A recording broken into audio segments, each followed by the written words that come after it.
we have the mayors on the phone from Washington, D.C. due to work with the Modesto Irrigation District. Mayor Soyseth, can you hear us?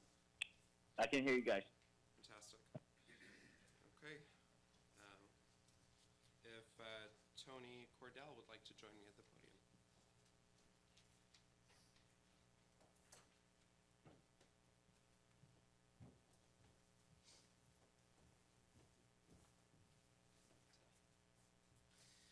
Alrighty. It is my pleasure and honor to be able to read this proclamation on behalf of Mayor Soyseth in honor of Go Green Week. So, whereas the Turlock City Council is committed to partnering with our schools to provide educational enrichment opportunities for Turlock's children, and whereas Go Green Week provides an opportunity for students, educators, government, industry, environmental organizations, and residents to work together for a prosperous and sustainable Turlock, and whereas Go Green Week will help produce the next generation of engaged citizens committed to preserving natural resources and enhancing the quality of life in Turlock, and whereas for the last 10 years, the City of Turlock and participating schools throughout Turlock have planted 222 trees, raised more than $11,000 for schools through recycling activities, and diverted approximately 19,000 pounds of waste from the landfill through the Go Green Week program. Now therefore, on behalf of Gary Soyseth, by the virtue of the authority vested in him as the mayor of the city of Turlock, and on behalf of the entire city council and all of our citizens, do hereby proclaim March 12 through 16, 2018 as Go Green Week in the city of Turlock, and urge all students, residents, educators, and businesses in Turlock to participate in local educational and celebratory events. Congratulations, Tony. Thank you. Thank you.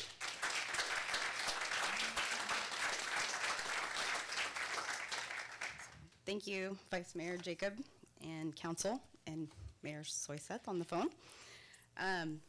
With this year being the 11th year of Go Green Week, many of you may already be familiar with the program.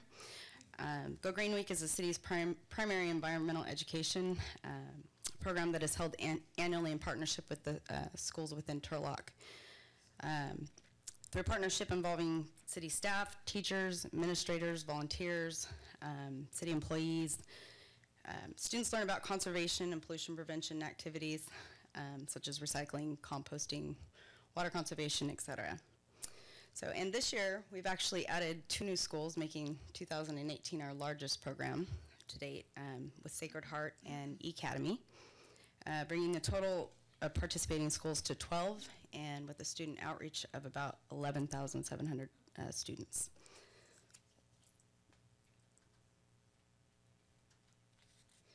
So just a brief overview.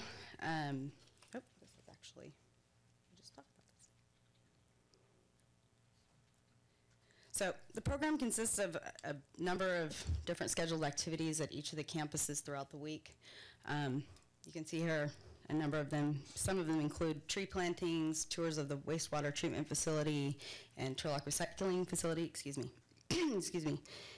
Student design projects, plethora of different contests, including the t-shirt contest, which you have a t-shirt in front of you.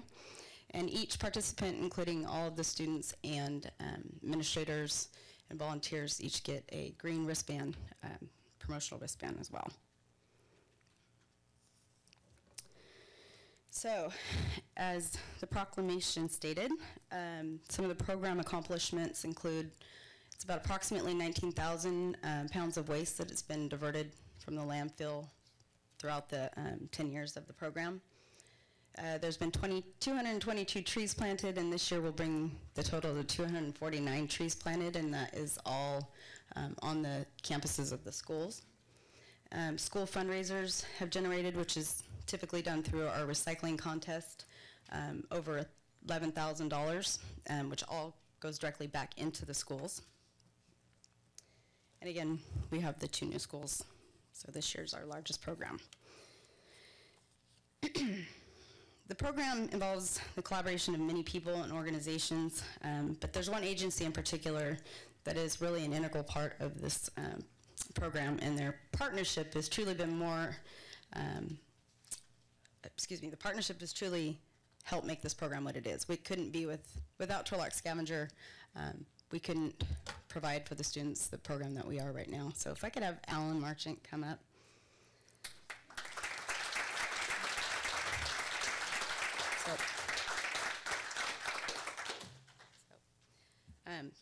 From classroom presentations and assembly presentations, tours of their facility, they facilitate the recycling contest, meaning that they bring out the recycling containers to all of the schools, collect it, return the money back to the students. Pretty much anything that I ask of them, they do, and I really appreciate all of your help in making this program. There you go. Thank you. Thank you. Do you want to- Yeah, usually when Tony asks, she gets it, so. You know, it's been a joy, really, to work with the schools and all the kids. Really, all that work goes to my son, Jesse. He's the one that goes out there, talks to him, and produces. But I guess I always look at it that the kids are going to probably save us, because they're the ones that go to the parents and tell the parents, this is what you have to do. And so I really think educating the kids is the way to go, and that's what's going to really make this thing work. So anyway, thank you very much, and appreciate it. Thank you.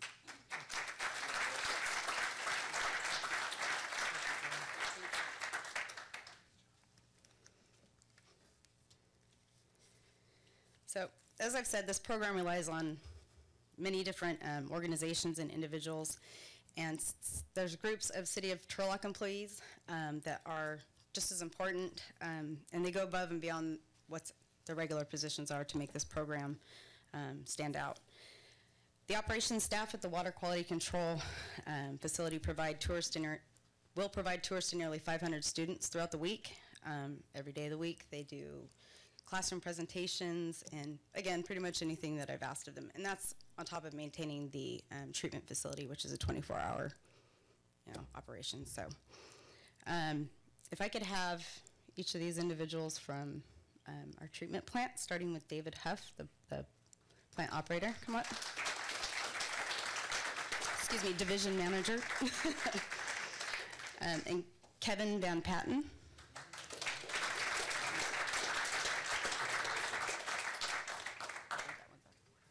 And then Mark Gardner, and Gary Betts and Sean Davidson are not able to be here tonight, but they are, we'd like to thank them as well. So, actually, and here's some pictures of them.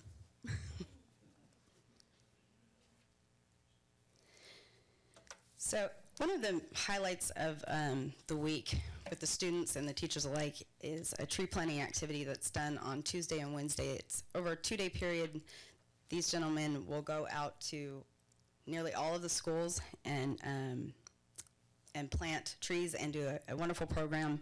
It's Allison Van Gilder's staff and the Parks Division of the Parks and Maintenance, Facilities Maintenance, excuse me. These guys are wonderful at what they do. They've been with me since the beginning of the program, and the city's very fortunate to have them. Their professionalism that they display, and the kids absolutely have a wonderful time. So if I could call each of these individuals up to receive their recognition, and they love getting recognition too and being put on the spot. So starting with Ray Garcia, if you could come up.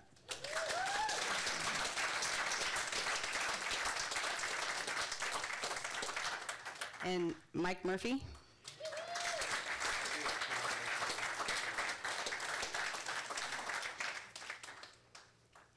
Wayne Rogers.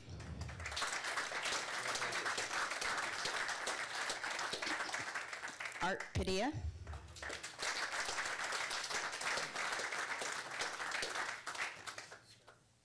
Thank you. And Casey Williams. And also Ryan Everett, who's not able to be here tonight. So, like I said, they love being put on the spot, but I really do appreciate all of the effort that you guys. Okay, maybe not all of them, maybe some of them do.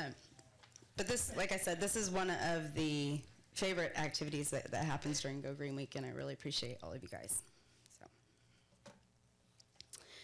So Each campus, their level of participation varies from year to year, but there's one school in particular that has continually demonstrated an exceptional commitment to their environmental education on their campus. Walnut Elementary Education Center provides a number of opportunities for students to engage in hands-on activities, both during Go Green Week and outside of Go Green Week. This year, a pilot program for organics recycling on campus was established to develop a turnkey program for the other campuses to use, which we actually will be presenting the successes to the school district board next week. But from that program, they've actually been able to have 60 to 65% less trash, and they've retired half of their garbage cans. And this is statistics from their janitorial staff, but it's less time to set up for lunches due to less garbage cans. They have Brett, they have one janitorial staff. So this has been a tremendous help to him. And if I could have Brett Sutterly come on up from Walnut. So there have been a number of people that I can credit with helping me to develop this Go Green program over the years, and Brett Sutterly, who has been our liaison from Walnut since its inception, is pretty much at the top of that list. You probably recognize him from the previous years when he comes up and speaks on behalf of Walnut and pretty much all of the other schools. But even behind the scenes, the support that he's provided me and this program, either serving as an advisor or a cheerleader or pretty much whatever I've needed him to do, has been greatly appreciated and really has helped me in making this program. So this is his last year. He will be retiring, so I felt I would be remiss not to acknowledge him and express my sincere gratitude for everything that you've done. So thank you.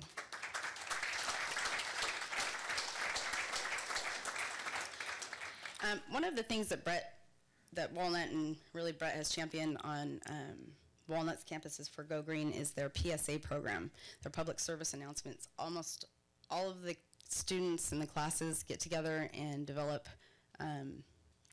these PSAs, and I thought I'd show one of them just to show the creativity. I mean, the goal of this is to have the kids do it so that they're learning and they're able to communicate the topic. So, Jen.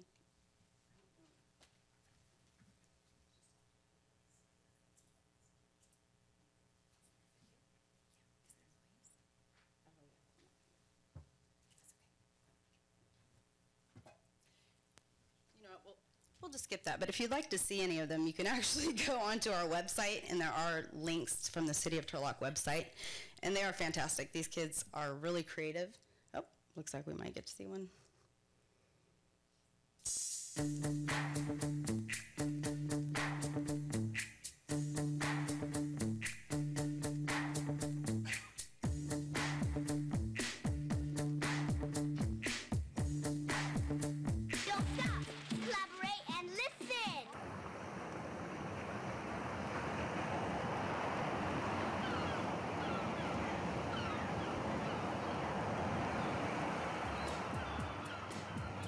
Grab a recycle bin tightly, pick up trash daily and nightly. Don't leave it, throw it away. It's deadly to see animals every day. Oh no, I'm in the Pacific garbage patch. Oh, hello, seal. What's that around your neck? Oh, it's plastic. Is it choking you? Yes, but I can't seem to take it off. See how plastic harms sea creatures? Did you know a whale's stomach is full of plastic? They can't eat plastic. Use less plastic.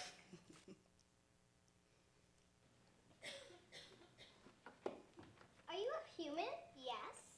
Well, I'd like you to use less plastic. It's ruining my home. Did you know every 5 seconds, 60,000 plastic bags are getting thrown away? 1, 2, 3, 4, 5.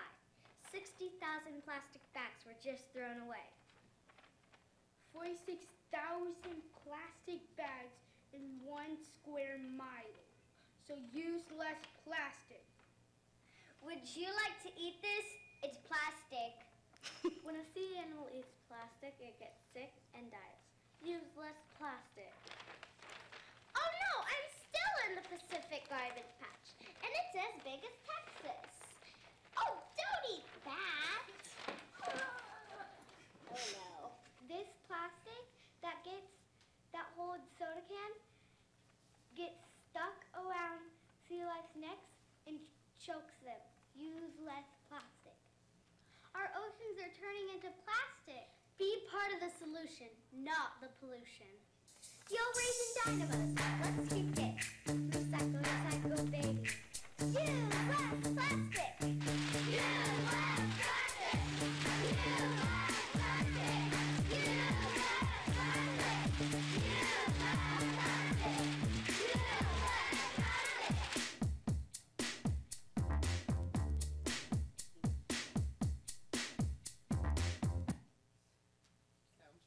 That's just one of many of the PSAs that they develop, and it's a really, really neat program. So, lastly, in recognition of Go Green Week, Turlock Transit, the city's bus line service, will be offering, providing free unlimited rides for all fixed route schedules throughout the entire week, and that includes up to Saturday for in honor of Go Green Week.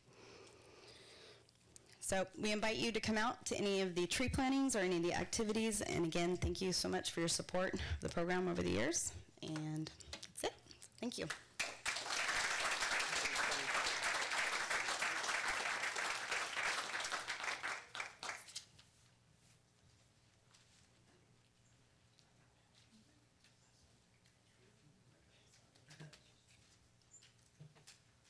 All right, so use less plastic. Mayor Soyset, did you get that one? Oh, I got it. All righty, moving on to item 2B, appointment to the ad hoc committee for campaign disclosure requirements and campaign statement filing. Mayor, would you like to put forward recommendations for that committee? Yes, I'd like to recommend myself and Councilmember Scare. Okay. What's the pleasure of the council for that recommendation? Okay.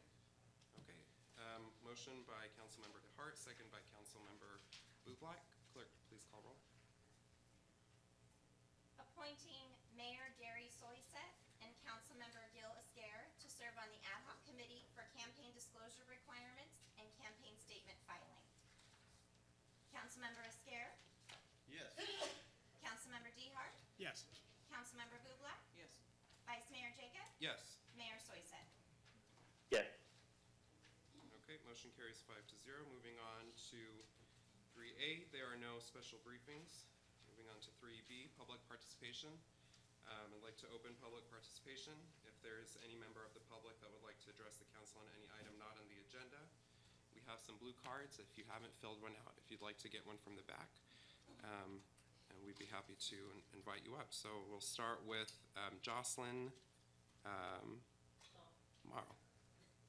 Welcome, Jocelyn. Okay, I met some of you in the hallway, and I gave you lemon bars. The rest of them are sitting out there. Anybody else wants them? So I have a project. Yeah, they were pretty awesome. When life gives you lemons, what do? You make lemonade. Well, I'd like to change that to you make lemon bars. Lemon bars are more complicated. They require a lot more ingredients, more time, different tools, but the outcome, you're a lot more satisfied in the end. How this would work. This would be a matter of getting the community as a whole involved, pulling together from every angle, gender, race, religious background, you know, I don't care if you have $1 in your pocket or 5 million, everybody can come together on this. And it would be to help protect our schools a little bit better. Nobody ever thinks that it's gonna happen here. Everyone says, no, this town we're too close-knit. It can happen anywhere. And it's when we don't take the initiative to do something about it and make that step to protect us more that something happens and we're putting a child in the ground. I have a lot of ideas on this. The funding for it would be completely from this project. It would not take away from Turlock Unified funding. It would not take away from the law enforcement, which Turlock Unified, we all know there's a lot of kids. You guys are doing an awesome job, you know, with the budget, and you know, we're doing the best that we can. And the law enforcement, I can't thank them enough for all their hard work, but we need more help with these kids. If we could implement this program, it would get everybody involved, being there with the kids and creating some type of a friendship and possibly being a mentor for some of these kids that probably don't have that at home. And, you know, the end result would be maybe that one kid that was thinking, I think I'm worthless. I think that I should just take away my life and everybody else's. It might be that one person that was there with them to protect them at the school that they clicked with and changed their mind and their mindset. So I think that it would be really amazing. It would be a big blessing for the community. And my daughter, she told me, she said, Mom, I want to finish school. I want to finish high school, and I want to go to business school in New York, and I want to keep baking lemon bars because that's my favorite recipe. And I want to do things, and I don't want to have to go to any of my friends' funerals. I'm sorry to get emotional. I'm a mother, and I was a preschool teacher. I have a really soft spot for kids, so if you guys would support me in this, I'll do the footwork, I'll do whatever it takes to get this project up and running so that we can make our kids feel a little bit safer and maybe save some of the tragedy that's happening in other counties, happening here in our little town. And I'm hoping that if we can pull this together, what a beacon of light we would be to other communities that maybe think, well, I just don't know what to do. Lemon bars. We got Project Lemon Bars from right here in Little Turlock, and we can outreach to everybody. This can go really big, and we can make a bigger difference than just within our town. We can take it all the way, why not the whole state, right? Why not further than that? I don't know, but it has to start right here. So that's all I have. Yes. What is your contact information, please? Do we have it over here? I have my phone number up there. Email? My email, I can write it down for you. That'd be great. If you could leave it with the Okay. clerk, that'd be awesome. Thank you. All right, thank you so much. Thank you very much. Okay, I'd like to invite Angela up.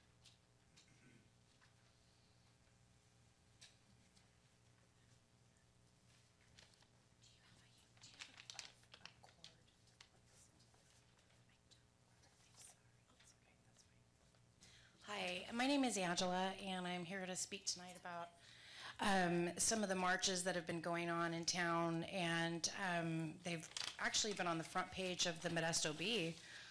So, little town Turlock has gotten quite some recognition, you know, with the racism and the sticker gate, as I like to refer to that. But I'd like to revisit the art show that was at Stanislaus College, and it was the full-on KKK hoodie with the American flag, with the embossed KKK hoodie, what they had draped on the floor. Of course, they said it was art, and nobody said a word. And so I just thought it was kind of ironic that the same people who attended this art show are now marching in the streets saying no more racist.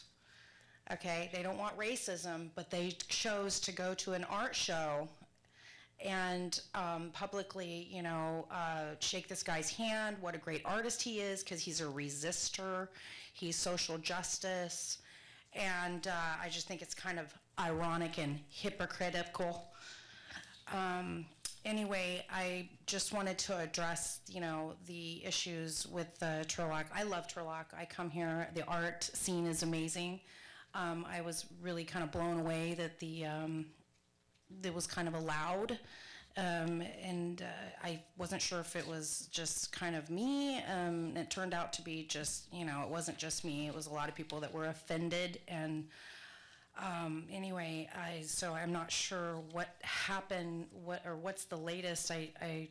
Somebody was arrested over putting stickers up on stop signs.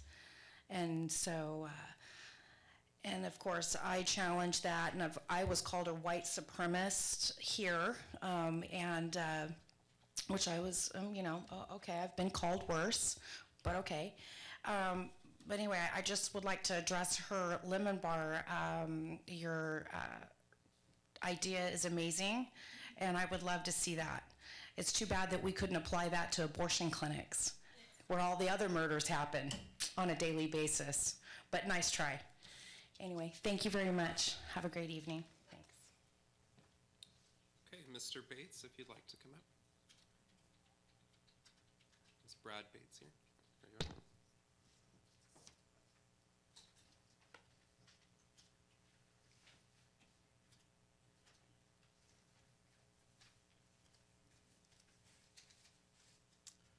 Good evening, City Council, Mayor, Brad Bates, resident. Sayings become old sayings because they end up being true. Here's one. A job worth doing is worth doing well.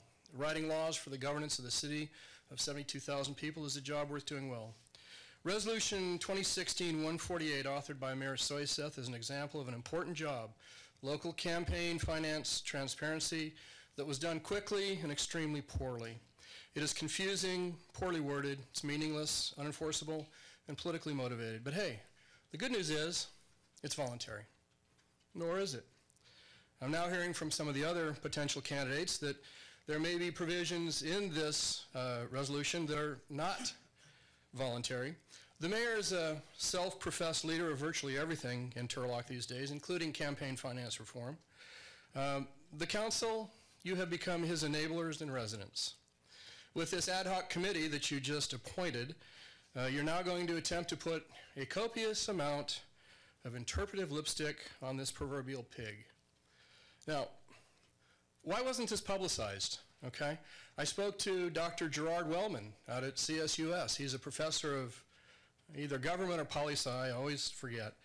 But he knows an awful lot about ethics in government, and he would be very interested to serve on this committee. I don't mean to speak for Dr. Wellman, but I thought this would have been in some way publicized. But anyway. Turlock City News article, March 3rd, 2016, quote, mayoral candidate Gary Soyseth said he will lead by example. Quote, I do not need a city ordinance to require my campaign to be transparent, Soyseth said. This was prior to and during the last election in 2014, where the Soyseth mayoral campaign eclipsed contribution amounts from individual donors at a level never before seen in a local Turlock election. It's all in the media archives. I have a whole fistful of Turlock Journal and Modesto Bee articles to that effect. So I'm going to go through this really, hopefully quickly, point by point. That's why I'm frustrated to the point of anger.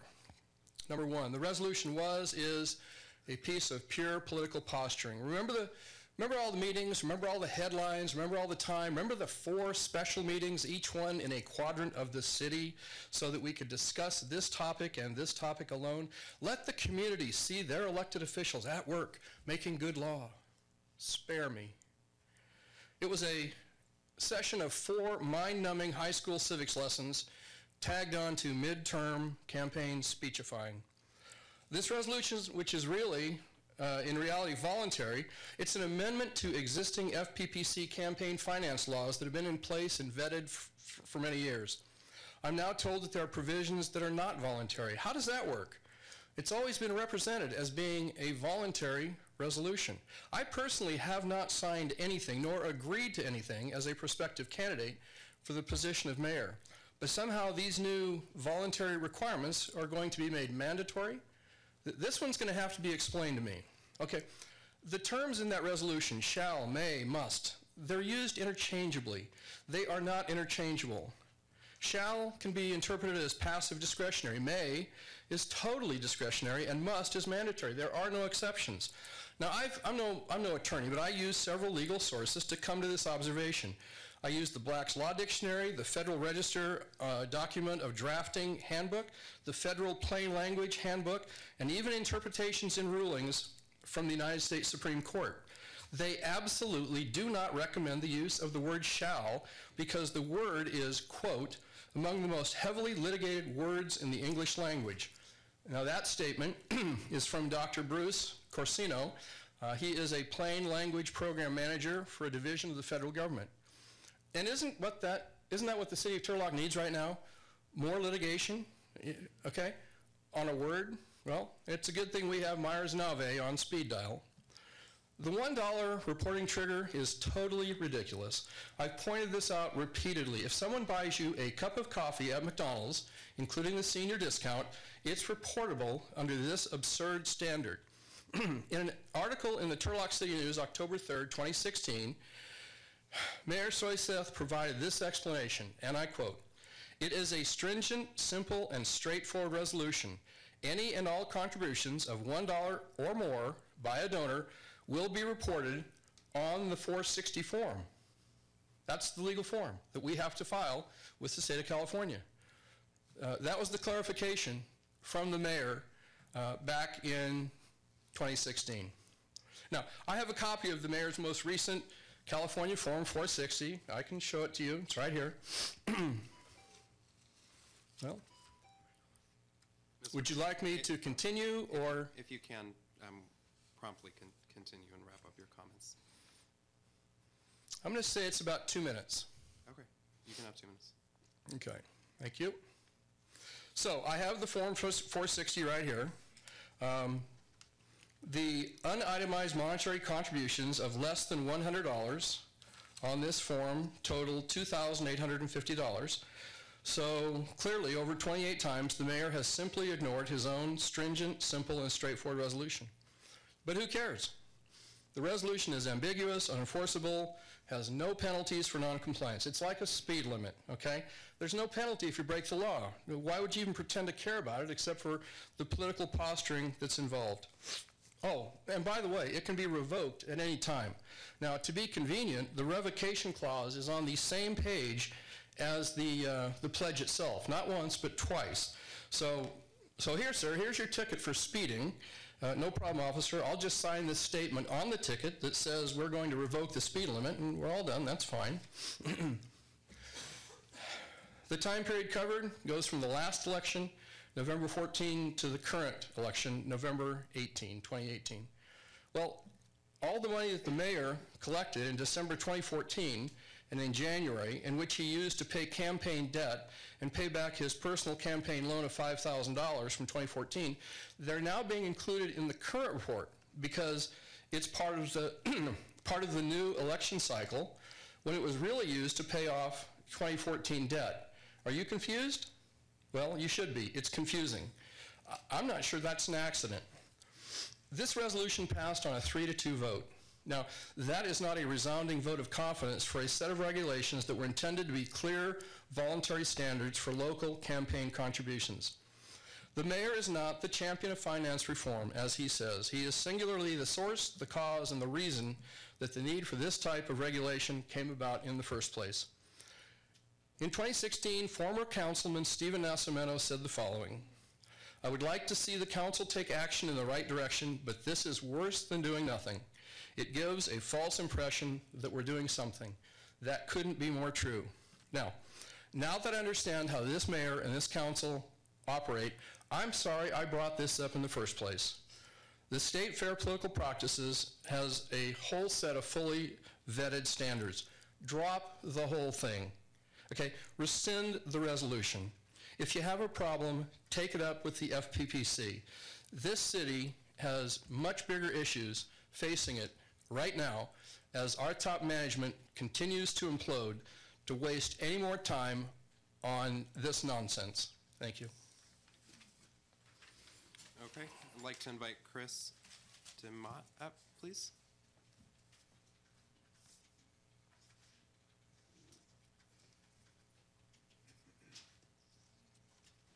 Hi there.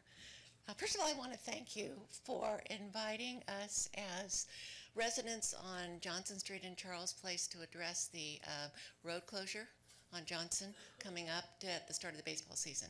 But I want to open by saying I'm a retired child psychotherapist, and I worked for the school district for years and did programs like you're talking, and they work really well. So I'm glad to hear that. I'm saying that because I have a problem actually, that I'd like to share with you that I really would like you to consider, because this is becoming a huge issue. First of all, I don't mind that the road is closed at all. So that's fabulous, and we got notice, and I appreciate it, and I really thank you for letting us know. However, I live right behind the baseball field, which was not designed for what it's being currently used for. We have fields called Pedretti fields, where there's parking and there's lighting and there's no neighbors. I live in a small residential area, and for about a third of the year, we have blasting PA systems that are heard 8+ blocks away. I know this because not only have I checked it out, but the people that attend the games tell me that they live there and they can hear it in their homes, and they can't hear the person sitting next to them. They have to, you know, like the kids, they're texting to the person next to them. That's what you have to do at the baseball games because it's so loud. In addition, at the same time the PA systems are being used, they're playing loud rock music, so they're playing it over this loud music. Now, I live right behind it, so I can't use a third of my house or my backyard for over a third of the year. Notice we're starting and it's still not even spring yet. We're still in winter. So spring doesn't start for a couple more weeks. So the season is really long. It goes all summer. Secondarily, there's huge floodlights. So that impacts the neighborhood fairly obviously. They're very bright. They usually go off about midnight. And they play all nights of the week, not just one. But this goes on, you know, nonstop once the season starts. I don't know if you've ever parked there or gone to the games, but there are no curbs. They're rounded, so the curbs and the driveway are just the same. So when people with their giant SUVs and trucks, because they have kids with all this equipment, and they never come alone, the kids don't come alone, the grandparents, the entourage, the neighbors, the friends, the siblings, and they park on our lawns because they can just drive right up there and they break the sprinklers. So, you know, we're paying taxes for property, and we have to keep up. I don't know about the rest of you, but in the alley where I live, right between my house and Julian's school, we can't leave garbage or trash out or inappropriately store, you know, the garbage in our containers or have weeds, et cetera, et cetera. And I'm sure that's true all over the city.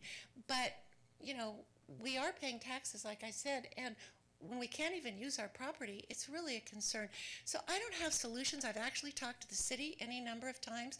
What can we do, for example, about the parking? Because I had tree people come in there, you know, they have to come days ahead of time and put out cones. I don't even know if that's legal, but there's no place to park. I've had gardeners come and AT&T, and they will call me and say, we can't repair your whatever because there's no parking. The high school parks there all day, and then in the evening they just switch. It's like they leave when school is out, and then the next group comes in, which is connected to the baseball field. I have no solutions, but that's kind of what I'm hoping to share with you, that it is a real concern that our guests can't park in front of the house, and the noise is really untenable. And we do, like I say, have places in Turlock. I understand it's a cost factor, and I mentioned what I did because, you know, I've shared this with a number of people, and they say, don't you care about kids? Yeah, I put my money where my mouth was, and I worked with kids my whole career. So I really, really care about them, and I'm excited about them playing sports. But I still need to sleep, and we still need to be able to use our backyards, et cetera. So thank you so much for listening. I really hope that we can think about this maybe at another time, or you could maybe talk it over and help. So yes, of course, close the street, but maybe we could consider some of these other things. Thanks a lot. Thank you. I'd like to invite George Apis. I'm sorry, I'm not going to be able to do your last name. Welcome, George. Apostolopoulos. Thank you. Mr. Mayor, on the phone, members of the council, staff, and attendees, my name is George Apostolopoulos. I'm the Regional Director for Government Affairs for Y Green Energy Fund. And Y Green Energy Fund is a PACE financing program here in California. For those of you not familiar with PACE, it's just simply property owners that wish to make energy or water saving improvements can use our financing tool to accomplish that, and they simply pay it back through their property tax bill. I came here this evening for three things, or for three reasons. One, to give you a statewide update on how well our program has done here in the state of California. Two, to provide you with a handout that has the legislative updates on the consumer protections for the entire PACE industry. And thirdly, to ask the council for consideration in adopting our program, making it another option within your city. So first and foremost, here in the state of California, we've been operational here for the last about 5 years, 5.5 years. And since then, since the inception of our program here in California, we've created over 11,000 jobs, and that has resulted in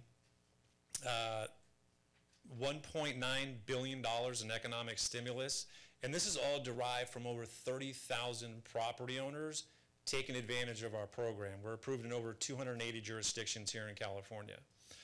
Furthermore, kilowatts of energy saved, over 5.2 billion, and gallons of water saved is over 3.3 billion. So you can see from a statewide impact, there's some significant results just by implementing this program and making it available to your constituents. On the legislative side, when you start looking at, what has the industry done to protect the consumers, that's been something we've been pretty proud of and working with all the other stakeholders within the state. And I have this handout, if you don't mind, Jennifer.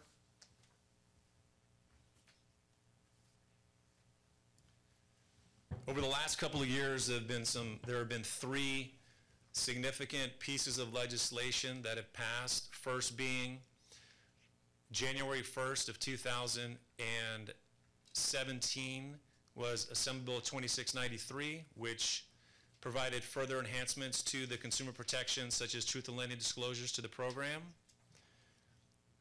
Assembly Bill 1284, which went into effect as of January 1st of this year, which provides a Department of Business Oversight and an ability to pay, and along with SB 242, which again provides further enhancements to the consumer protections of the PACE program.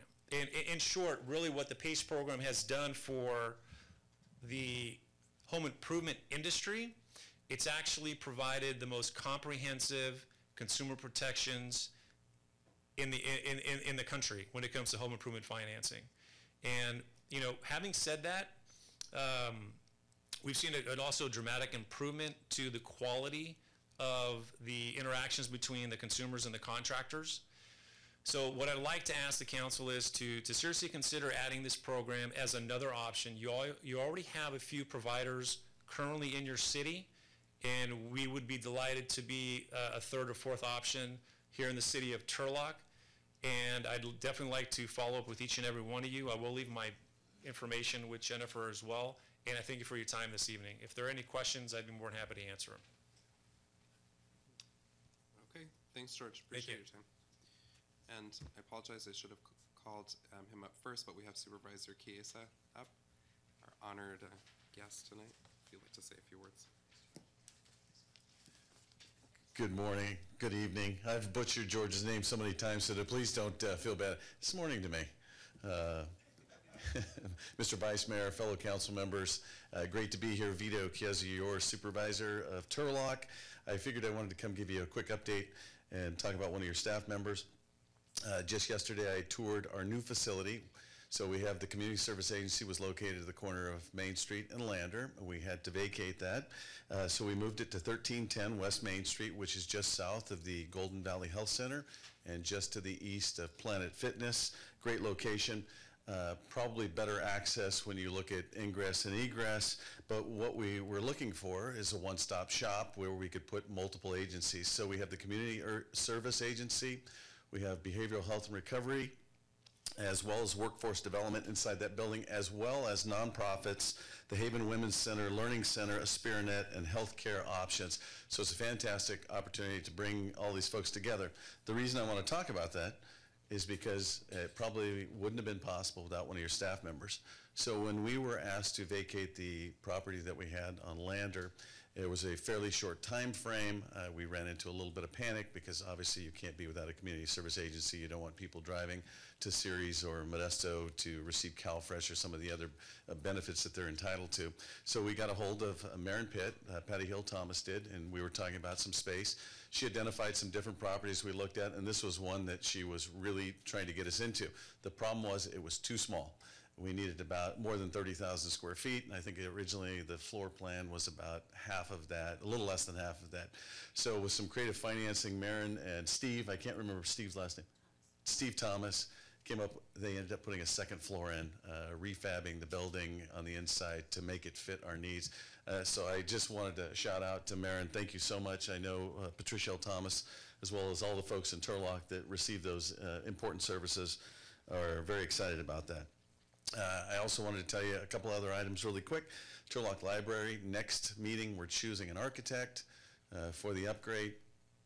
I don't even know who it is. They won't tell me because they just opened the bids, but they chose someone. They're going to bring it to our next meeting, which is very exciting because the train is finally starting to roll after the community meetings, trying to figure out what it is the community wanted to see. Also, today at the Board of Supervisors, we took up a low barrier shelter. And very interesting, the first step in the complaint about shelters generally are that people can't have pets, possessions, or their partners in one of these facilities. We're going to attempt a low barrier shelter. Assembly member Gray received a grant for $2.5 million for Stanislaus County. The Community Foundation, Stanislaus County Community Foundation has pledged $1 million, assuming that we can make all the puzzle pieces fit. Our partner in the business community, Stanislaus Foods. So this is right just to the east of the Barbarian Shelter on 9th Street, between 9th and 10th Street. And Stanislaus Foods, who owns the property, wants to give us a 3-year, so this will be temporary. It's not a permanent facility, to see how it may work out. So the first steps in this, what I would consider a crisis, the homelessness situation is a crisis for all of us. It's an emergency situation, so we're going to try something different. Terry Withrow, Supervisor Withrow today talked about, you can never score if you don't shoot. And sometimes you have to shoot and miss, but you hope someone gets a rebound and puts it back in, because we're going to take a chance and do this. Modesto is actually listening to it tonight. They're not going to make a decision, but they will be a partner in this. If it's operational and it seems to be successful, we're going to try and pick a permanent location. Hopefully we can also do something in the South County. The last thing, I had talked about last year, the Morning Express on Amtrak. So I'm on the Joint Powers Authority of Amtrak.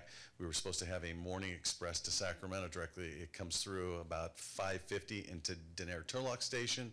And then BNSF decided to do some work on the rail. And so we didn't start January 1st.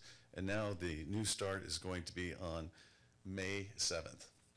So going to be exciting times, going to ride it up to Sacramento, but it's going to be 2 trains a day that are express service, one in the morning, one midday.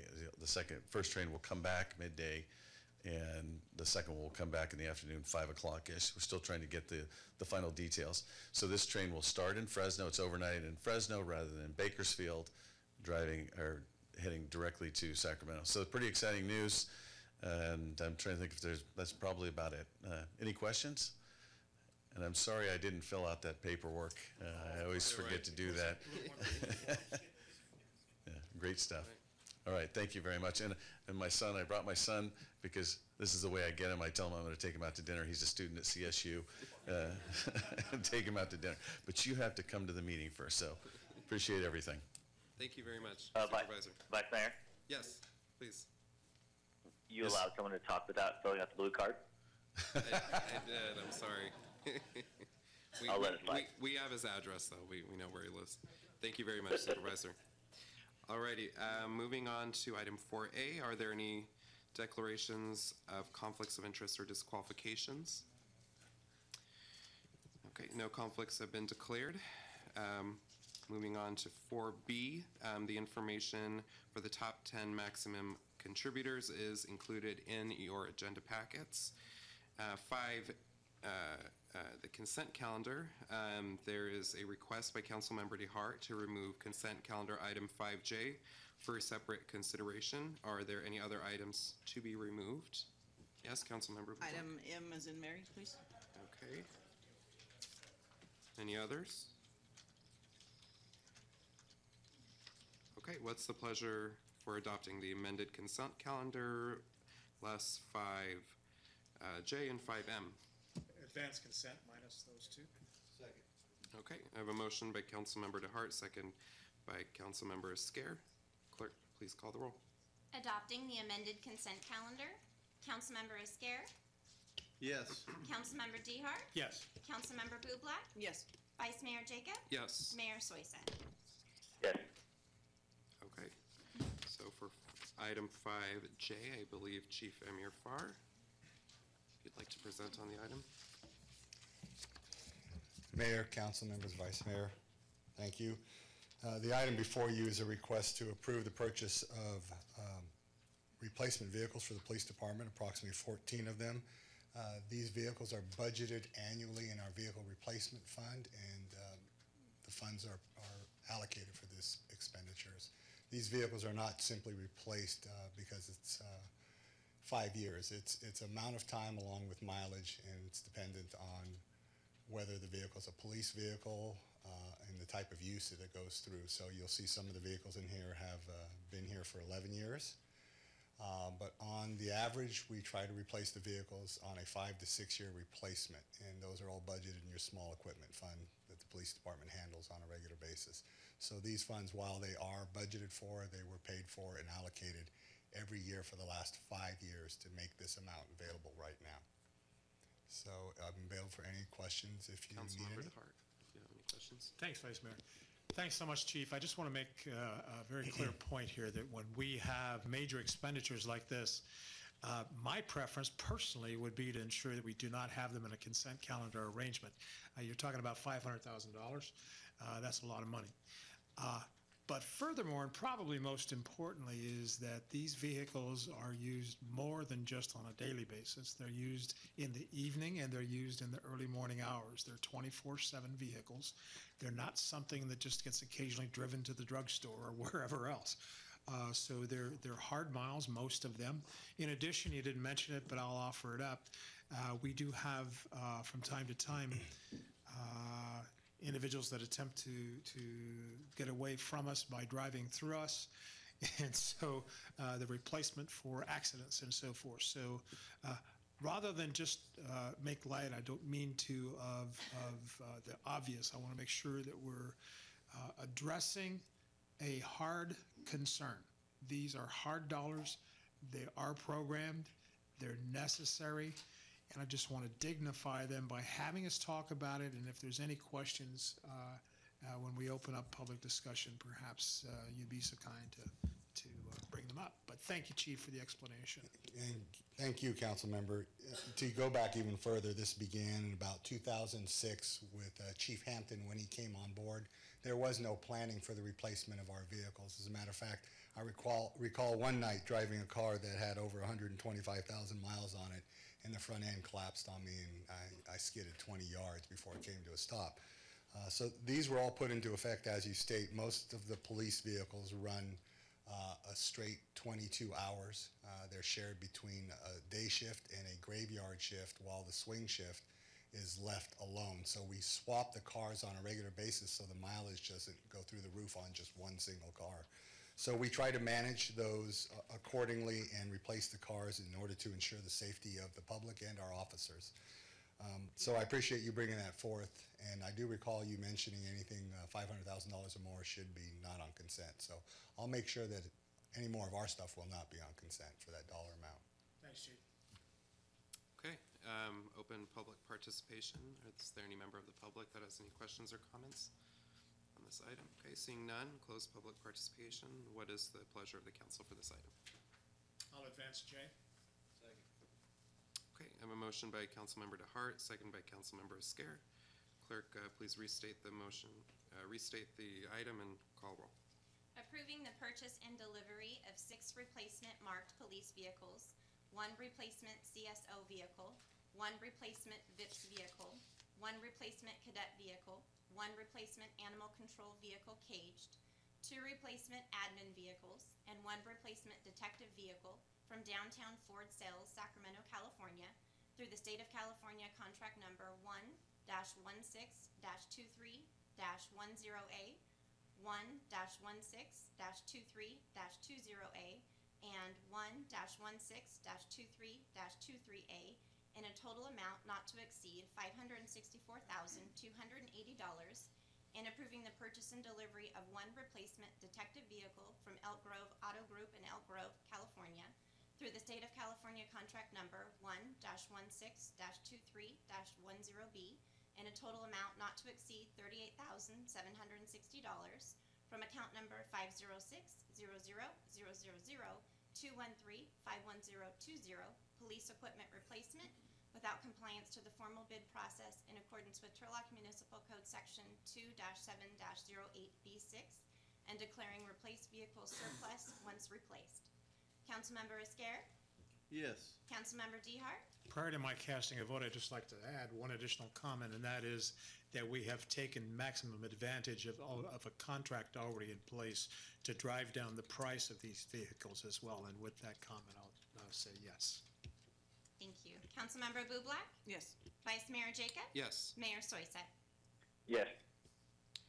Okay, motion carries 5-0. Moving on to item 5M, I'll turn it over to Councilmember Bublak, since this is your item. So I just wanted to pull it and make sure that I understand what happened. It's slightly vague here. It says that there's pursuant to a government code, and so is it a new code? Couple questions. Is it a new code? It says no fiscal impact, but somebody's gonna have to do the job, so are we gonna see another job description that's gonna change, and we're gonna have to pay somebody to go through the school? Yeah, which we would have done for the city clerk anyway, so another employee will, that wants to become a notary will be able to become a notary.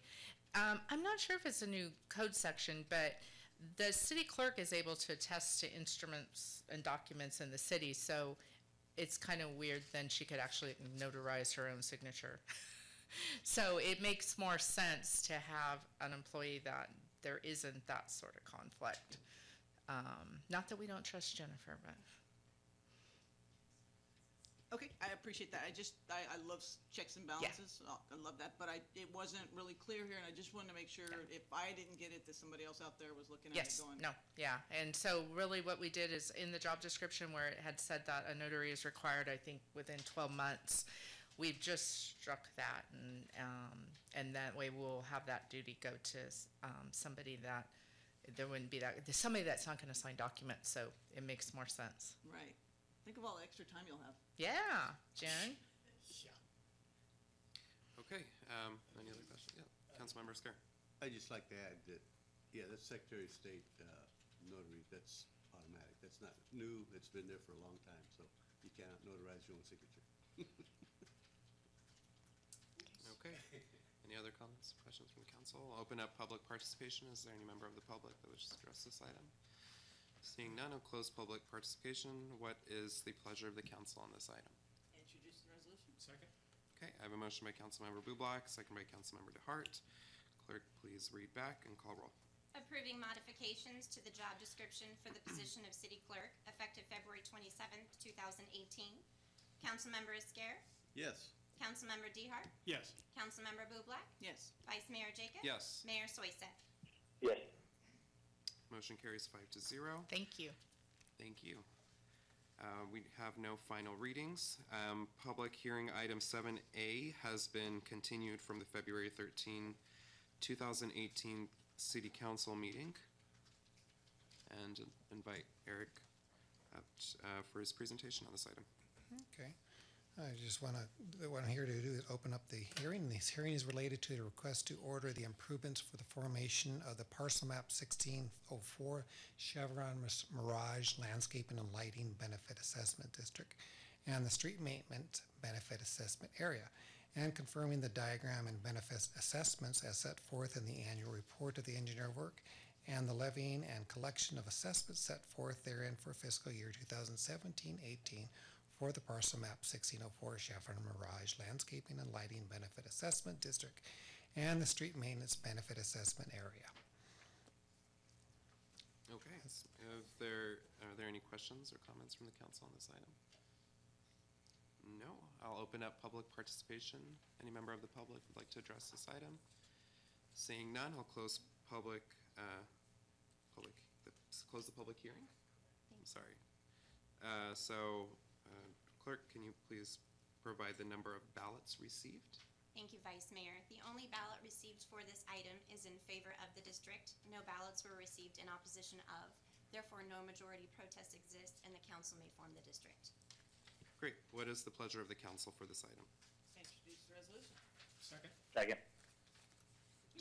Okay. I have a motion by Councilmember Bublak, seconded by Mayor Soyseth. Clerk, please read back and call the roll. Ordering the improvements and formation of the parcel map 16-04 Chevron Mirage, development project number 16-69, landscaping and lighting benefit assessment district, and the street maintenance benefit assessment area, and confirming the diagram and benefit assessments as set forth in the annual report of the engineer of work, and the levying and collection of assessments set forth therein for fiscal year 2017-2018, for parcel map 16-04 Chevron Mirage, development project number 16-69, landscaping and lighting benefit assessment district, and the street maintenance benefit assessment area pursuant to resolution number 97-128. Councilmember Esquer? Yes. Councilmember Dehart? Yes. Councilmember Bublak? Yes. Vice Mayor Jacob? Yes. Mayor Soyseth? Yes, and I'm sorry for seconding. It's rare that I get the opportunity to second Councilmember Bublak's motion, so I jumped at the chance. It's all right. You should try to get an emotion on this one too, since you got this opportunity. Trying. All righty. Thank you, Mayor. So we'll move on to 8 scheduled matters. Item 8B has been removed from the agenda. And we'll go on to item 8A. Eric, I believe you're taking that one on as well. Yes, I am.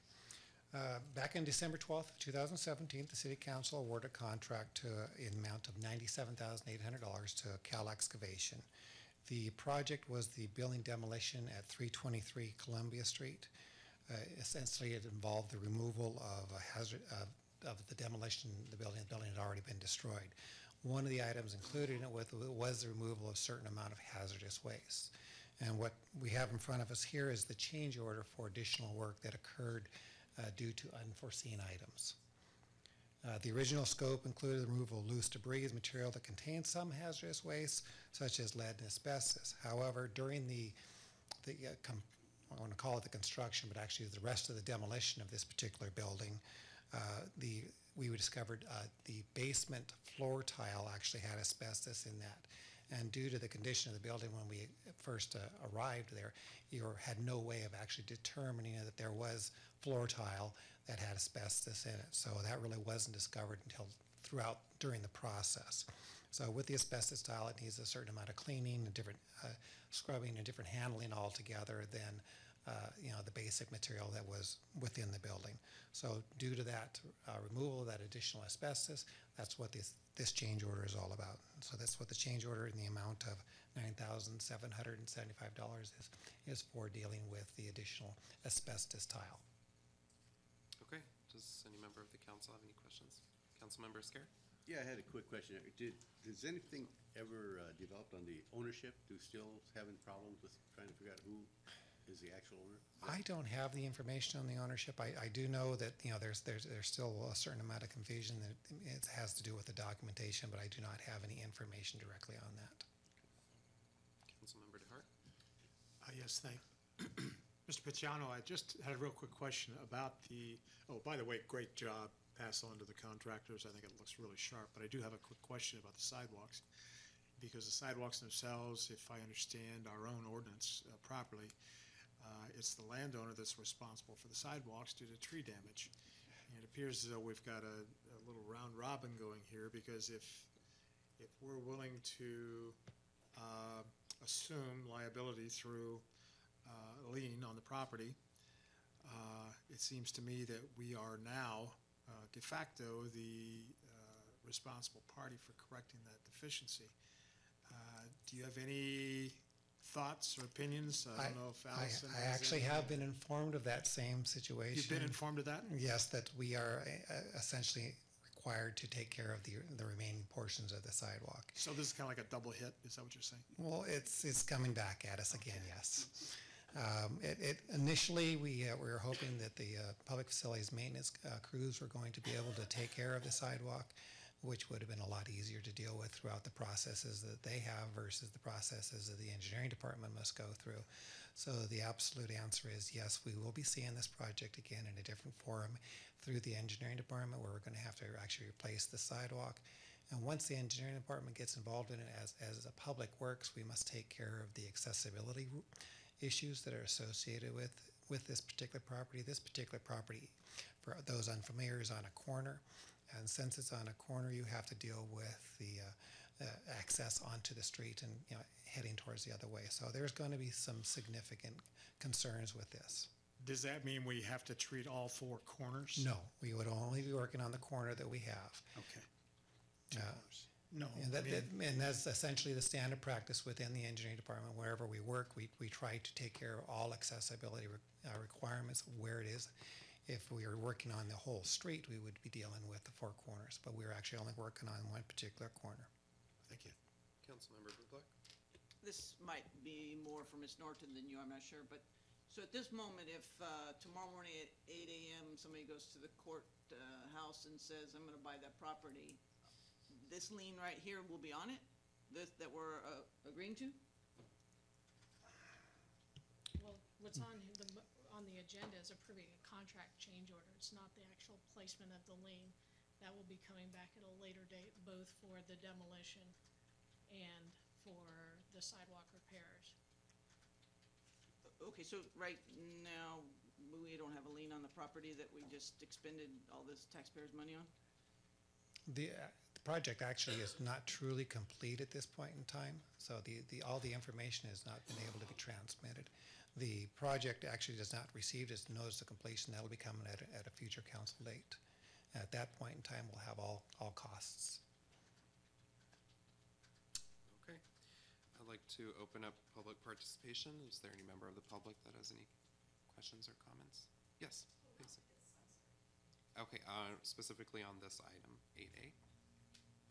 Seeing none, close public participation. What is the pleasure of the council on this item? Sure, Councilmember Scarrett. Fun on Amy. So, how long would it take us to get the lien going? And we have to wait for the project to be completed, or can we start the lien process? Well, they're trying to accumulate all the costs associated with the lien, and then they will bring it through the normal process that comes before the council for the approval of the assessment that then places the lien on the property. And there is a process, because in order to place a lien on the property, you have to give people due process. And we would send the notification to those people that we've already notified. And technically speaking, the person on the last assessed roll is the property, is what the statute recognizes as a responsible party. So we'll be sending, but we'll send notice to everybody that we have on the notices that we previously provided, just to ensure we've captured everybody. Thank you. So should a sale or transfer happen, whoever is the last person that owns it at the time that the lien is being placed on would be responsible. Am I hearing that correctly? No, it would be paid out of the lien, would be paid out of the proceeds, because they would have to clear the lien before the property clears. That's typically how it occurs. What's the pleasure of the council? I'm just getting, now I'm getting a little, backing up a little. So, at this point, no one can do anything with that, because even though there is no lien technically on it, they still can't do anything with it, correct? I'm just looking for any loopholes that might come through and Our goal stick would be us. to get, I don't wanna get that. stuck. Our goal would be to initiate that process as soon as possible and get it to the council so the lien does go on the property. And I think that that's what staff should shoot for doing, so that we can get that lien on the property. Given the uncertainty of the title, nobody's claimed interest in that property for the many years that we've been dealing with the property. So I think that it's very unlikely that somebody's gonna do so now. Councilmember Bublak? Okay. Looking for a motion? All right, sorry, we're closed public? Yes. Okay, yeah, then if I don't mind. So my concern is that all these expenditures, taxpayers' money that we're just throwing away without a commitment. I think, I grant you that it probably had to be done, but I'm nervous. Anybody could just step up to the plate and circumvent everything we've done because we're not following along. So I kind of want to pause this and say, wait, let's catch up with our legal so that we don't end up losing taxpayers' money that we're just throwing, hey, let's start fixing the road, the sidewalks too. I'm concerned. And Can you explain a little bit more? Councilmember DeHart or the mayor? Go ahead, Mayor.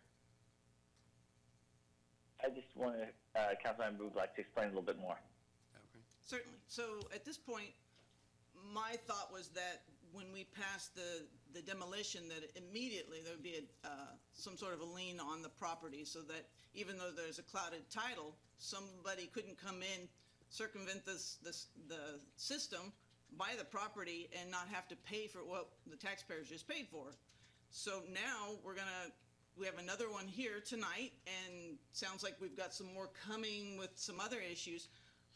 I'm not a lawyer, but couldn't we just kind of go back and change as the money changes the title, so that we don't get caught with our pants down?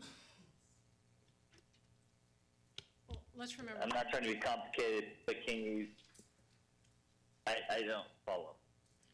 So the item tonight is approval of the contract change order, which, has the work been completed, Eric? Yes, this work has been And completed. the contractor needs to be paid. And as it processes, the notice of completion will become at a near future date.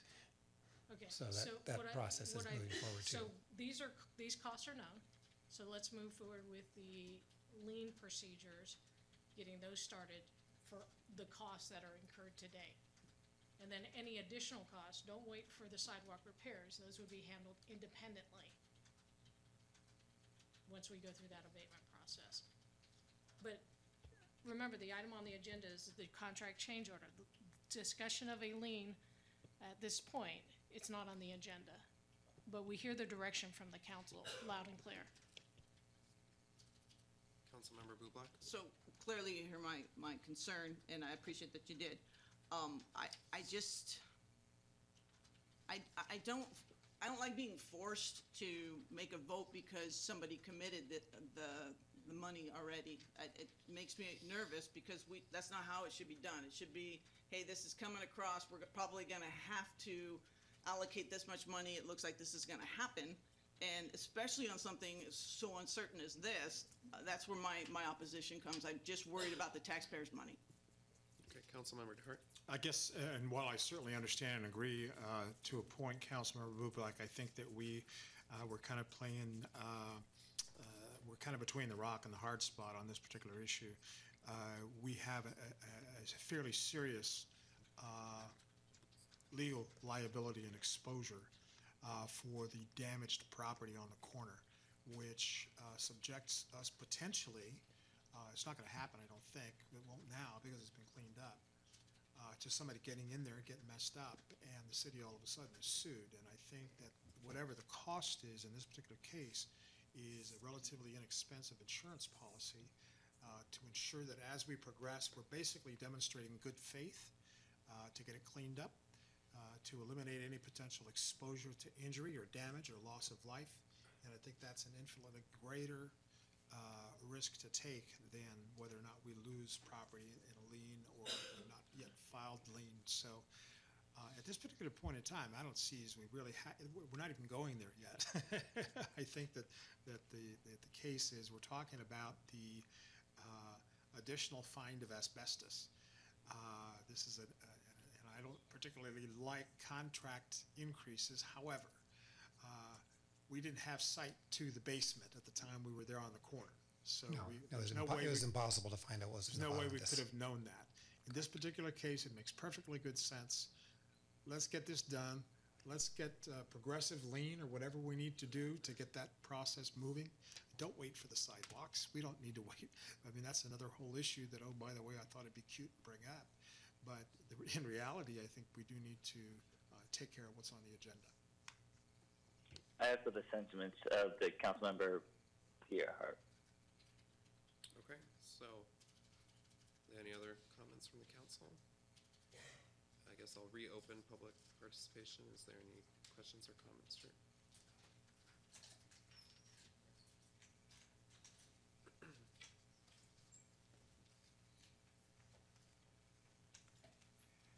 Good evening, Frank Johnson, Modesto. How do you put the cart before the horse? You don't even know the name of the owner. But yet, you did work on property, and now you talk about the status quo, safety is an issue. How did the city get involved in something without some form of contract or knowing who the owner is, or initiating a lien before you even set foot on the property and took on the responsibility and liability of this property? Again, the horse is behind the wagon on this particular project. Thank you.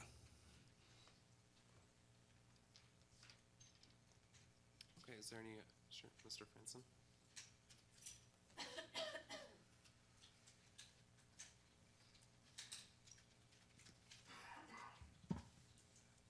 Yes, I just wanted to bring up, because I think I get what Councilmember Bublak's saying, because from the crowd, I get a compounded issue of how things are authorized. So this has happened multiple times now where something has been expended or done without this council's authorization, and then yes, you guys are forced to pay for it. Like, because everyone just keeps saying, oh, what's on the agenda is to pay this bill. So you guys really don't have any say on what someone else expended. You guys have to be on the record for keep on spending money, and in a way that doesn't even seem prudent. Again, you guys don't know what's going on with the, ownership, the lien process. Maybe it hasn't been started, needs to be started. There's additional work, I don't know. So we sort of have to start looking at how we set policy, or how you guys set policy, because there really needs to be some idea about what you guys are always voting to expend on. And even if it's expenditures of funds, or even if it's setting in direction city staff to do something. So again, this issue I know isn't addressing this, because I'm gonna keep hearing, oh, what's on the agenda is to pay the bill. But we just had that with $300,000 in contracted legal fees too, which I don't think any of you even authorized. I think it was the mayor that did that. So now we have like one person, one city staff can just keep ordering stuff to be expended, and you guys have to vote on it. So I please ask that you keep that in mind a little bit in setting policy and trying to watch our tax dollars. Thanks. I don't want to initiate debate on this particular issue. This was not an expenditure without knowledge of this council. We met at the property at a special meeting before the city council meeting, at which we authorized the expenditure to clean the property. That was the authorization to clean the property. What we're talking about tonight is an additional expense that there's no way anybody could have known. Once you find asbestos, you must deal with it, as we did.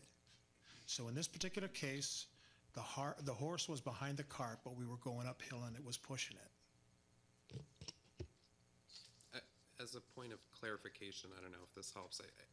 It was a thoughtful process, and as Councilmember DeHart mentioned, we met at the property, saw it for ourselves. It's something that I've received multiple complaints from the community. My grandmother attends church right across the street from the pastor there and their congregation, from people that live around it. I'm sure Councilmember Escarcing in his district has received multiple complaints.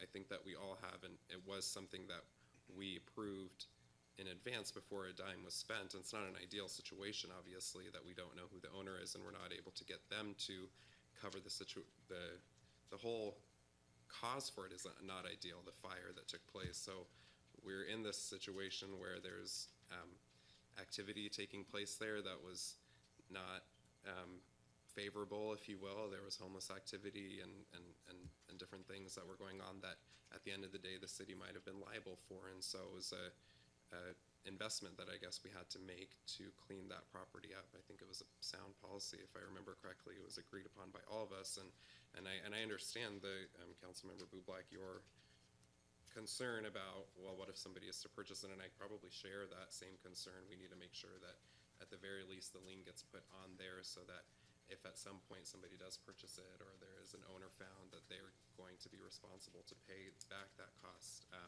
But obviously nobody could have anticipated that asbestos would be found, and I think it's,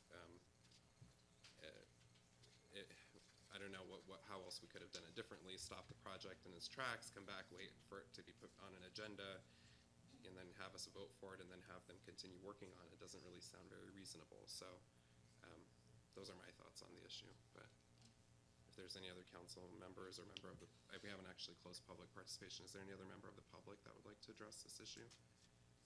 Yes. Sure. If you can, please come up to the microphone. Yeah.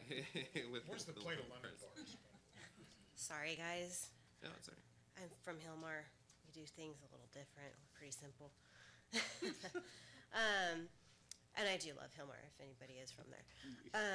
But on a serious note, just out of curiosity, do you guys have someone assigned to, like, find those missing pieces of the puzzle in an instance like this, where obviously, you know, there's concern with, you know, we're getting complaints about a property, we have, you know, possibly illegal activity that might be going on there, and now it's deemed unsafe. You guys came in and now there's even more of a problem than you guys were able to see from the outside.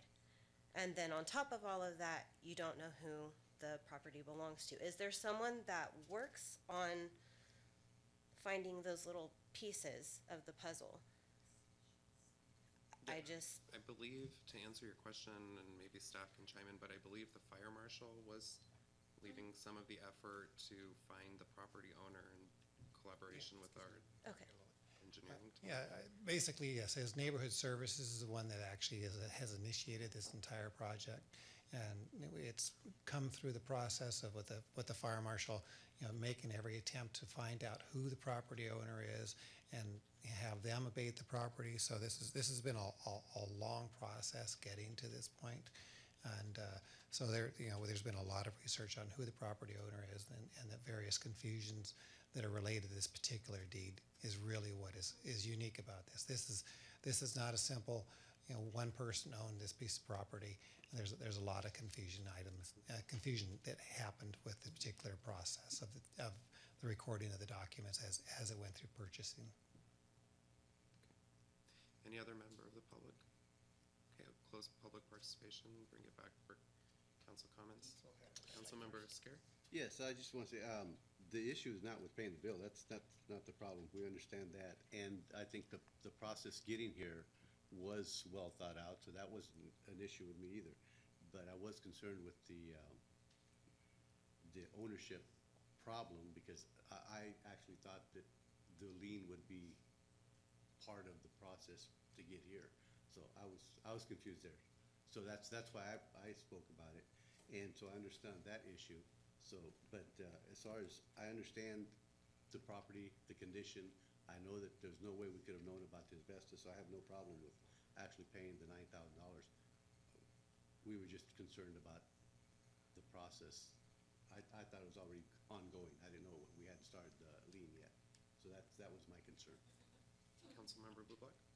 And not to be argumentative, but that part of that $300,000 we paid Myers-Nave to do research to find out who owned it, and I think part of that, my understanding would have been that other part would have been added and already taken care of. And I believe, I'm probably going to have to go back and watch, but I'm absolutely positive I asked the question about the lien then.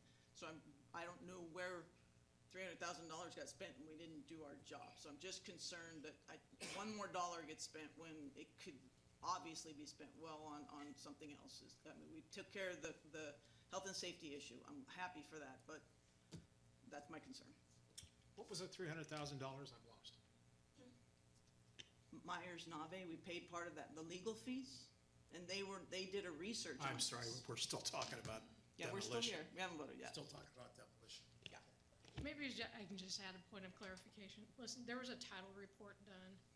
Owners were identified in terms of anybody that had a potential property interest in the property. Notice was sent to those individuals. Those individuals failed to take action to abate it. It's a public nuisance. Therefore, there was a notice and order prepared to abate that public nuisance. They did not abate it, therefore your city came forward and abated it. There was an action item for the public works project to demolish the property that was voted on by the council. And this is the addition to that. Those same property owners will be notified when the lien process moves forward. In order to move forward with the lien process, you have to assess all the costs. This is part of the cost that needs to be assessed in order to move forward with the lien process. But we should start that process sooner rather than later. Okay, what's the pleasure of the council on this item? We have two resolutions. We'll advance the first resolution. Second. It's just one motion. Is it just one? I had a split line here. I didn't know. Okay, so we have a motion for, Like I said. by Councilmember DeHart, second by Mayor Soiseth. Clerk, please read back and call the roll. Approving contract change order number 1 in the amount of $9,775 for city project number 17-28, building demolition at 323 Columbia Street, bringing the contract total to $107,575. Councilmember Esquer? Yes. Councilmember DeHart? Yes. Councilmember Bublak? No. Vice Mayor Jacob? Yes. Mayor Soisek? Yes. Okay, motion carries 4-1. As I stated, item B has been removed. Moving on to item 8C. Thank you, Eric. I'd like to invite Allison up to take on this item. Good evening, Mayor and Council. I'm here on behalf of Amber Trainee. She couldn't be here tonight, but I have two special event requests for your consideration that also involve street closures, one of which was mentioned earlier by one of our citizens, and that is the Little League opening ceremonies scheduled for Saturday, March 3rd. The closure will take place between on Johnson Road between the Julian Elementary School parking lot and Charles Place. Closure time is 7:30 a.m. to 11 p.m. with the event time scheduled from 9 a.m. to approximately 11 p.m. The purpose of this closure is really just to deal with the influx of pedestrian traffic that they expect that day. And it has been reviewed by our traffic engineering folks as well as our special event committee. This is the routine closure that you have seen the last couple of years. And at this time, I'd be happy to answer any questions or concerns that you might have. Any questions or comments from the council on this item? Seeing none, I'd like to open public participation. Is there any member of the public that would, yes, please come up to the microphone. If you can, please state your name and address for the record. Thank you, everybody. My name is Ravel Singh. I am here to invite you on our Sikh American awareness event we're doing every year. That's our main goal is to bring the all American and Sikh community closer to each other. That's how we're doing every year Sikh American awareness. So I want to invite the City Council of Turlock, everybody, and I want to invite law enforcement also. So every year we're inviting the city councils and law enforcement of and the American people and with the Sikh community. So thank you so much. I want to deliver my invitation cards. So I think Mr. Gary is not here today. No, he's on the phone. He's calling Okay. in from DC. I'm on the phone. Okay, Mr. Gary, thank you. Thank you so much. Thank you. All right.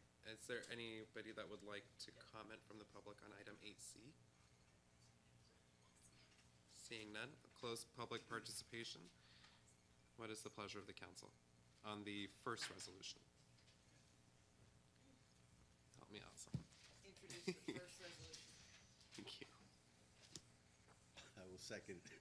Okay, I have a motion by Councilmember Bublak, second by Councilmember Scare. Clerk, please read back and call the roll.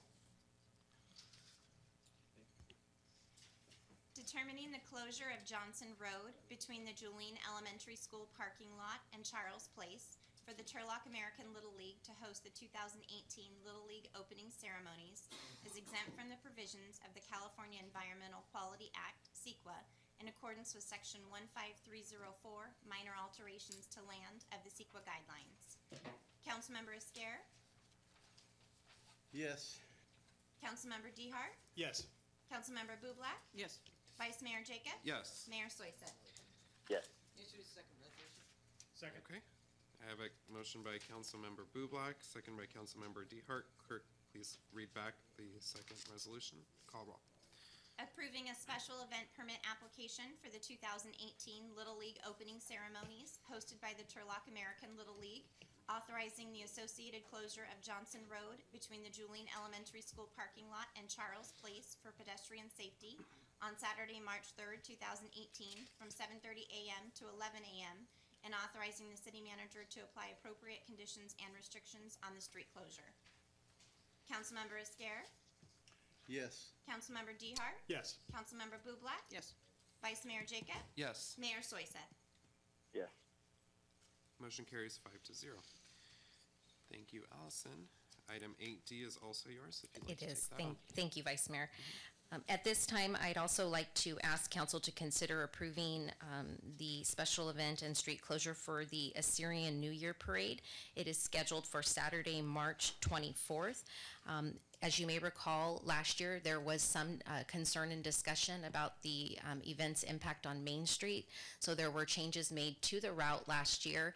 The route is exactly the same as it was last year, with staging beginning on North Front Street and focusing primarily on West Main down to Broadway, traveling and ending at the fairgrounds. So with that, the closure request time is from 8 a.m. to 12 p.m. The actual event time is slated from 10 to noon. However, we anticipate it wrapping up earlier. It just kind of gives that cushion there.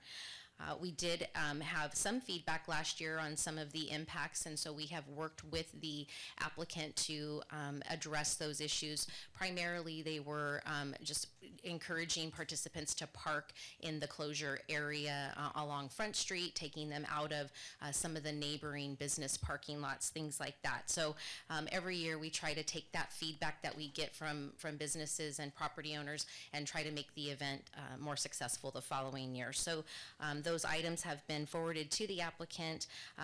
Once again, this event has gone through our traffic engineering division. It's also been reviewed by your special event committee, and all of the proper notifications have gone out, and we are here tonight for the public hearing. And with that, I'd be happy to answer any questions. Any questions for Allison from the council? Okay. Seeing none on open public participation, is there any member of the public that would like to address this item? Seeing none, closing public participation. What is the pleasure of the council? Introduce resolution. Second. I have a motion by Councilmember Bublak, second by Councilmember DeHart. Please, clerk, please read back and call roll. Determining the closure of North First Street between West Main Street and A Street, West Main Street between the Union Pacific Railroad tracks and Market Street, and North Broadway between West Main Street and North Front Street for the Assyrian American Civic Club of Turlock to host the Assyrian New Year Parade is exempt from the provisions of the California Environmental Quality Act, CEQA, in accordance with Section 15304, minor alterations to land of the CEQA guidelines. Councilmember Esquer, Yes. Councilmember Dehart, Yes. Councilmember Bublak, Yes. Vice Mayor Jacob, Yes. Mayor Soiseth. Yes. Motion carries 5-0. What is the pleasure of the council for this second resolution? I'll advance second resolution. Second. Okay. Mayor, I'm going to give that one to Councilmember Esquer. I have a motion by That's okay. Councilmember DeHart, seconded by Councilmember Esquer. Clerk, please read back and call the roll.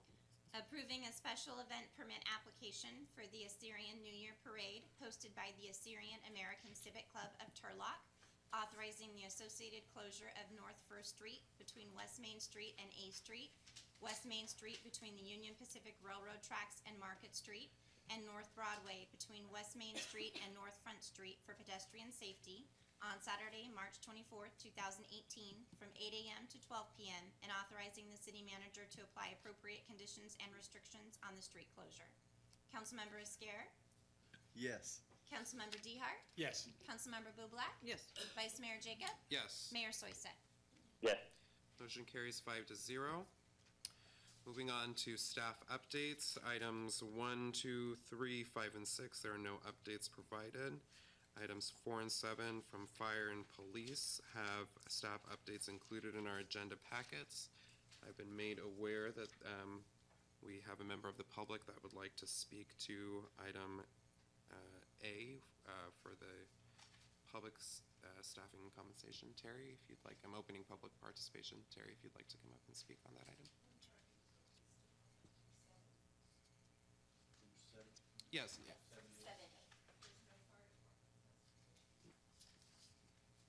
There's a written update in the agenda packet for the fire department. Councilmember, Vice Mayor, if you don't mind, the updates are now provided to council ahead of time, and if they have questions, they'll ask us. And I have copies of the updates there. So now is your opportunity to come up, Terry. Yes, that's what's provided to the council and to the public. Thank you.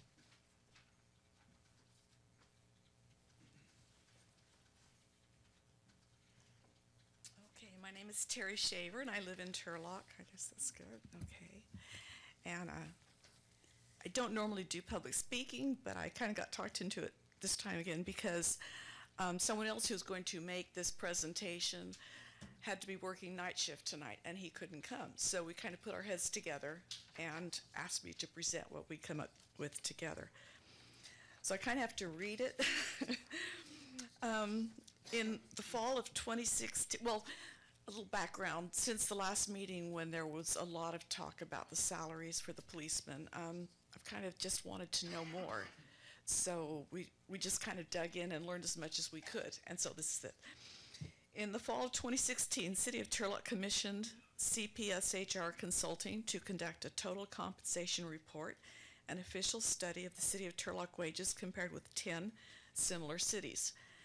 At the last City Council meeting, Detective Bertram Tappo, President, shared the wage comparisons of Turlock's public department with the other cities. And I was stunned. He went through very quickly, and I said, did I hear that right? So he shared them with me again, so I just wanted to share them. These are the discrepancies of the different cities. This is where Turlock was at the time of the survey, $6,085 base salary, and since then they've gotten a 1% increase. So here are the other cities: Clovis, Davis, Elk Grove, Livermore, Lodi, Manteca, Merced, Modesto, Pleasanton, Tracy. And here are their cities' max base salary and increases they've gotten since the survey. So I think that's pretty telling. I hope we can fix that. Let's see. So this is one reason our fine police force is shrinking, because they can go somewhere else and get higher pay. Is this how little we value our police officers for the invaluable service they give and for the very real possibility of daily risking their lives? Every time we lose a fully trained by Turlock police officer, the city has just lost a $250,000 investment. Losing 4 comes to a total of $1 million. Take a moment and let that sink in. To protect the financial investment and trust we've placed in them, we need to know that they need to know that we value them enough to stay here in Turlock with our current police chief.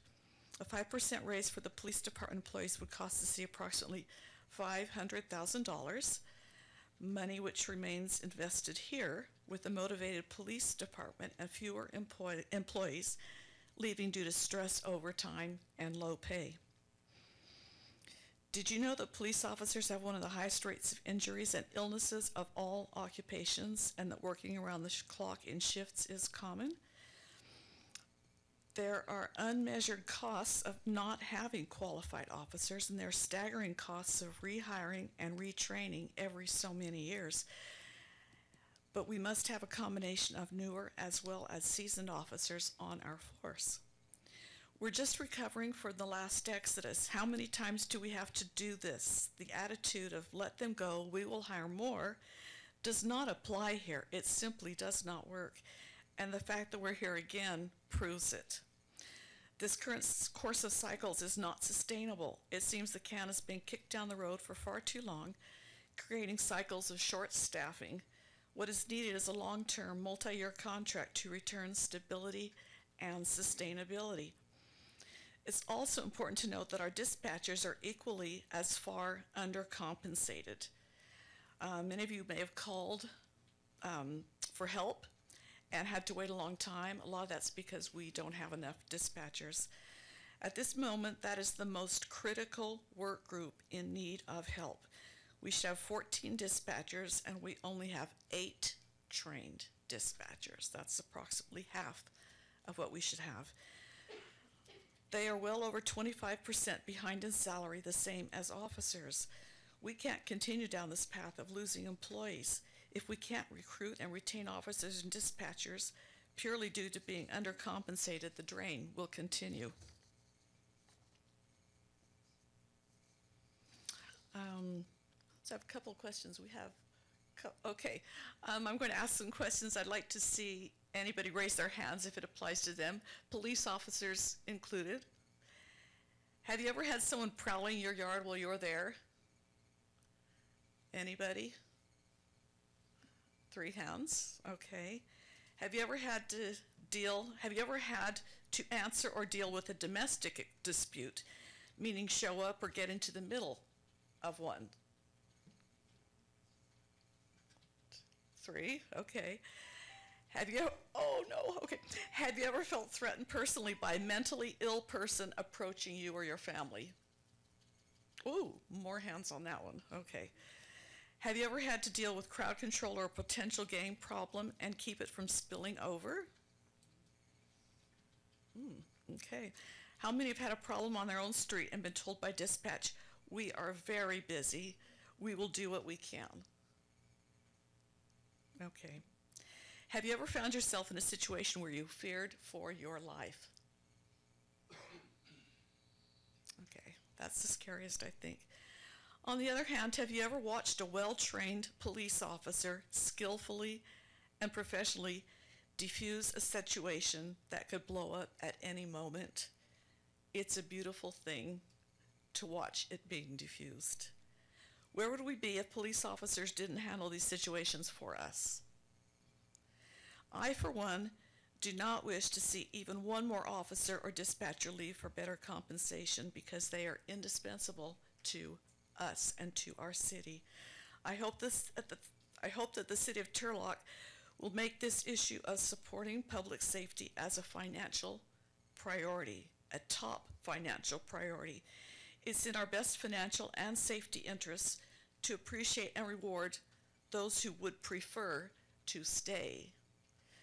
Please find the money to keep our police department sustainable.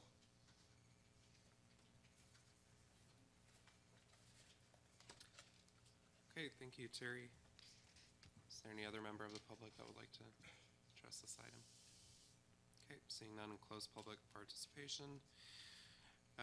Non-agenda items, there are no non-agenda items or matters too late for the agenda. Moving on to 11, council items for future consideration. Are there any council members? Sure, Councilmember Bublak. Just for repetition, I would hope that instantaneously on the next agenda, we'd have something regarding the topic we had earlier that we're not going to discuss here now because it's not agendized. Okay. Councilmember Isker? Yeah, last council meeting, I thought we were gonna bring a discussion or explanation of the Khalifa maintenance. I didn't see anything on that, so I was kinda curious as to when we can bring that forward. City manager or Allison? Thank you, council member. We have been working on putting a report together for council. Just given the timeline, we really want to be able to provide some history to this council because obviously there's many of you that weren't involved in that original project, and so there's a lot of history. It has gone through some iterations over the years with various efforts to try and address some of the calcification on the statue. I also have tasked my staff with going back to the drawing board once again to see if there's any new ideas on how we might be able to deal with that. So I think that, you know, at the first meeting in March, we'll be able to provide something a little bit more comprehensively. Just didn't have enough time to put something together, but you can expect it at the next meeting. Thank you, Allison, and that's great, and I know that some of the stuff that you're working on already, because I have spoken to you, but, yeah, I just want to make sure we get the report out for, we're getting different discussions, some is on the maintenance, some is on the, other people want to move it, so I just want to get the maintenance part taken care of, that we are working on it, so that's what I'm after. Okay. And as with any item that's brought in this section, please confer with the city manager or myself with the timeline of when it's going to be brought forward. It is listed within the agenda, but then absolutely we can give you a timeline. Great, thanks for that clarification. Council comments? Councilmember Bublak? I just want to make sure that my colleagues are aware and the public's aware that we're having a mid-year review on the budget. And unfortunately, I was asked what times I was available on the 10th, and I said 11 to 4, which is quite a lot of hours. And I found out that I won't be able to attend because everybody else is going to do it earlier. So I just want the public to know I'm trying to concentrate on the budget. I hear your complaints. You want things done. But I guess we couldn't get all 5 of us to attend at the same time or something. I'll try and get there before it's over, but my intentions, I said from 11 to 4, and I guess somehow I didn't get in. So I just want you guys to be aware why I'm not there, public, why I'm not there, and leave it at that. Thank you. Okay, any other council comments? All right, seeing none, moving on to closed session. City Attorney, I'd like to introduce the closed session items. Thank you, Vice Mayor. We're going to adjourn to closed session to consider item 13A, B, C, and D on the agenda. All the relevant information is set forth on the agenda itself. Okay, entertain a motion to adjourn. So moved. Second. Okay, motion by Councilmember DeHart, second by Councilmember Bublak. All those in favor say aye. Aye.